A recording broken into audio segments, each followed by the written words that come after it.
میرے پیارے آقا صلی اللہ تعالی علیہ وسلم کے پیارے دیوانوں، آپ اندازہ لگائیں غزوہ احد کے موقع پر جو بعض صحابہ سے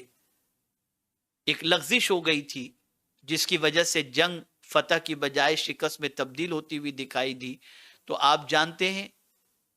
اس کے بعد وہ صحابہ جن سے خطا سرزد ہوئی تھی ان کے دل بیٹھ گئے تھے، افسردہ تھے.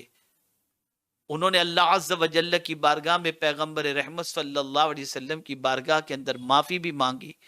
لیکن ان کے دل میں یہ تھا کہ پتہ نہیں پیغمبر رحمت صلی اللہ علیہ وسلم ہمارے اس عمل سے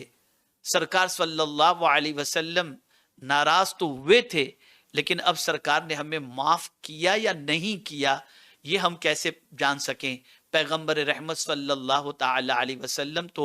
بہت سخی ہیں اور بہت معاف فرمانے والے ہیں، لیکن صحابہ کی یہ کیفیت تھی، چونکہ غلطی بڑی تھی. آقا کریم صلی اللہ علیہ وسلم کے چہیتے چچا سیدنا امیر حمزہ رضی اللہ تعالیٰ عنہ شہید ہوئے تھے، اور کم و بیش 70 صحابہ شہید ہو گئے تھے. اس کی وجہ سے بے چینی تھی. سرکار صلی اللہ علیہ وسلم سے میرے رب نے فرمایا، میرے محبوب وشاورہم فی الامر، ان سے آپ مشورہ کیجئے. فاعف عنہم واغفر لہم وشاورہم فی الامر، ان کو معاف کیجئے، ان کے لیے مغفرت کی دعا کیجئے اور ان سے مشورہ لیجئے. اب یہ تین آپ اسٹیجز کو دیکھیں. ان کو پہلے معاف کریں، تو جب معاف کر دیں گے تو ان کا دل تھوڑا سا ہلکا ہو جائے گا کہ سرکار نے ہمیں معاف کر دیا، اور مزید ان کے دل میں اگر کوئی خلیش رہ گئی ہو تو وغفر لہم، ان کے لیے مغفرت کی دعا کر دیں تو اور ان کا دل مضبوط ہو جائے گا کہ سرکار نے ہمیں معاف فرما دیا ہے. وشاورہم فی الامر، اور ان سے مشورہ بھی لے لیں تو ان کو یہ محسوس ہوگا کہ سرکار صلی اللہ علیہ وسلم نے ہم پر کرم کی نظر فرمائی ہے اور ہمیں اہمیت عطا فرمائی ہے، اور بے پناہ ہم پر سرکار صلی اللہ علیہ وسلم مہربان ہیں. آقا کریم صلی اللہ تعالی علیہ وسلم ان سے مشورہ لیے، اور جانتے ہیں آپ قرآن نے پھر کہا مشورہ لو، فَإِذَا عَزَمْتَ، پھر جب تم ارادہ کر لو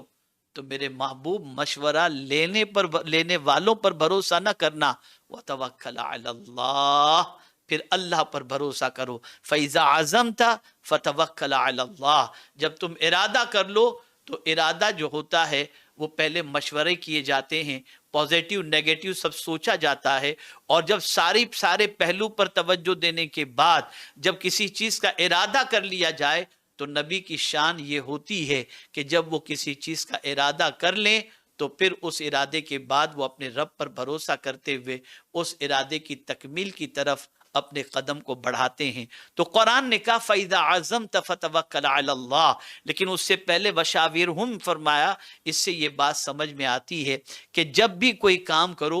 مشورہ ضرور کرو، پازیٹیو نیگیٹو ساری چیزوں کے بارے میں غور ضرور کرو، نفع اور نقصان کے بارے میں ضرور سوچو، اور اچھے سمجھدار لوگوں سے اس کے سلسلے میں ایڈوائز لو. لیکن جب سارے پہلو پر تم غور کر لو اور پھر کسی نتیجے پر تم پہنچ کر ارادہ کر لو، تو اب ارادہ کرنے کے بعد اپنے رب پر کامل بھروسہ کر کے اپنے قدم